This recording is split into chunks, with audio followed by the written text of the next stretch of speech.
Hello, welcome. Hi, thank you. My name is Carson. Thank you for coming in today for this interview.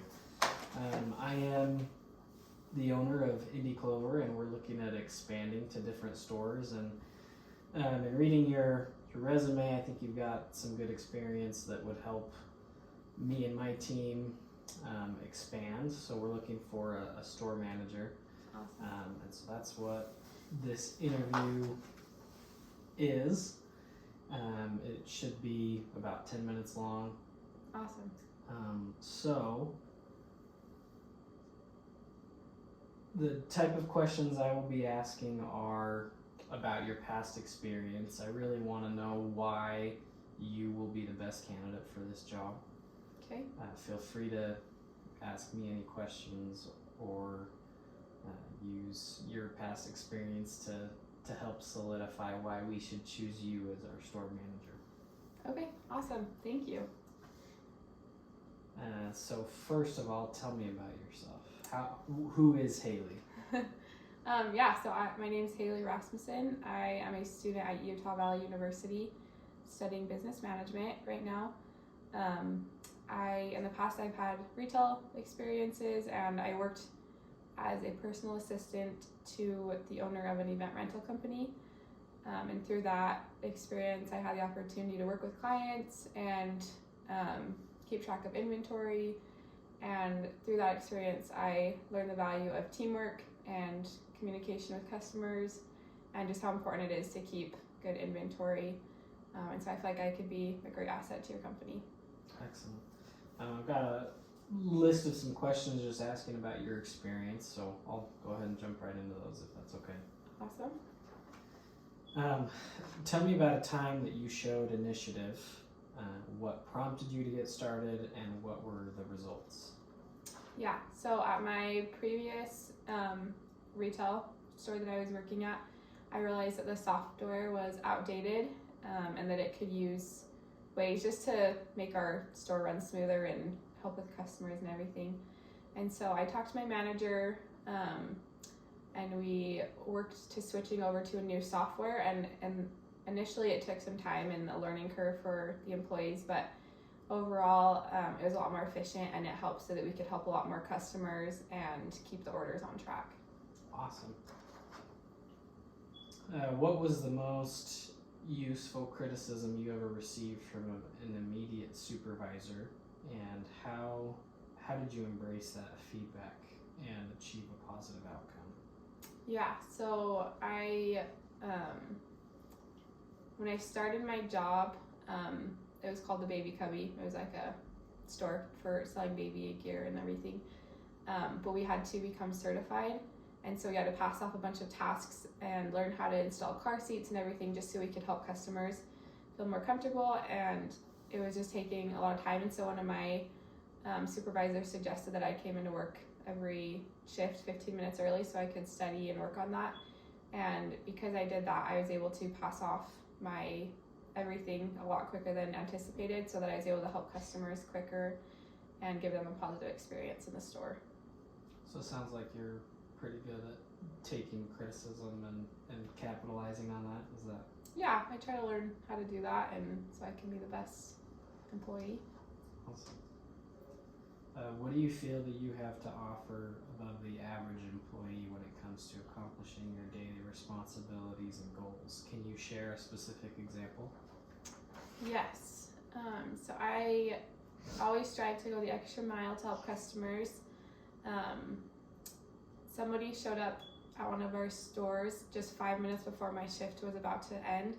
And in that situation, I could have easily been like, I'm about to leave, hand it off to somebody else, but I decided to stay with them. And she was looking for a car seat, and I helped her find the best fit for her and for her baby, and she ended up buying a car seat.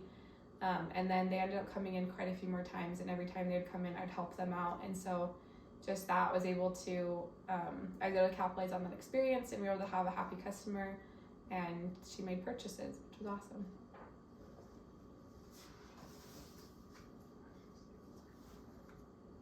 Describe a time when you elevated the level of value you brought to a customer over time. How did you accomplish this? Yeah, so one time there was a customer that came in. She was pregnant with twins, and she was having a really hard time. Like, she was really overwhelmed, and I could tell that as soon as she walked in. And so my goal is to make it a positive experience for her. And so I greeted her, and I helped her, answered any questions that she had, and I ended up helping her find car seats. And after that experience, she just thanked me so many times and said that she felt so much better. And because of that, she was a returning customer, and we had a lot of business and success with her, and I made a friendship with her. Excellent. Can you recall a time when you were less than pleased with your performance, and what did you do about it? Yeah.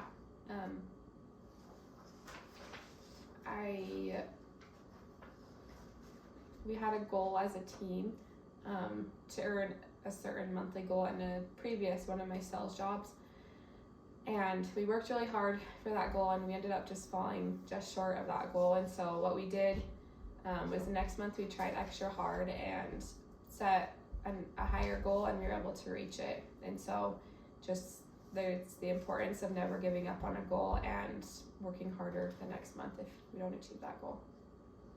Describe your level of competitiveness. Tell me about a specific situation where your competitiveness helped you achieve better results than your peers. Yeah, so this was also the same sales job. We were incentivized to see who could sell the most of a certain product, and whoever did that would receive recognition and whatnot. And so I set a goal, and it was higher than I'd ever reached, and the result of that was I finished in the top, and I was recognized in front of my team, and that just showed me how important it is to set goals and to reach those goals. Excellent. Think of an example when one of your customers was not pleased with something you or your team did. What was the situation, and how did you recover?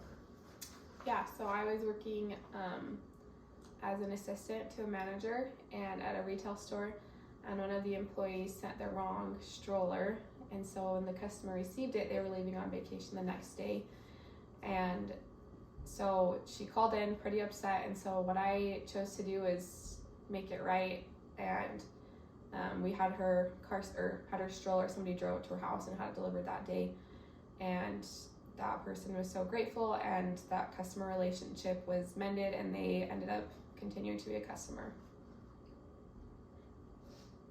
Give an example of a time when you successfully persuaded your peers to change their minds and follow your recommendations. What was that specific situation and result? So an idea that I had to help with customer satisfaction was to write thank you notes to the customers after they order online a big purchase or something like that. And initially, the employees were kind of like, that's going to take a long time, like that's probably not worth it. But we decided to try it anyways, and we received a ton of positive feedback, and a lot of repeat customers came because of that, which caused more sales to happen. Share a time when you were able to directly attribute your probing skills to solve a problem with a difficult customer.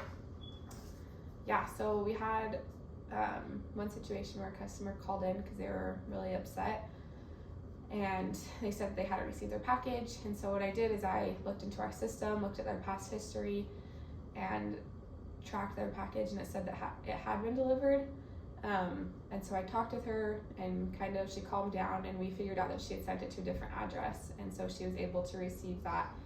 And so yeah, it's really important to know. I found it's really important to know the systems that you're working with, and then ways to help the customers.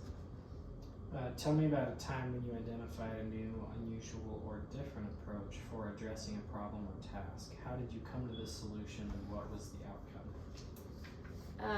Yeah, so at one of my retail jobs, we were having a really hard time with inventory. Customers' needs were not being met, and we kept overselling, which was really frustrating to the customers. And so I suggested that we establish a new system to where we would input inventory with one less than what we actually had, and as a result we stopped overselling and we had happy customers, and so that was huge.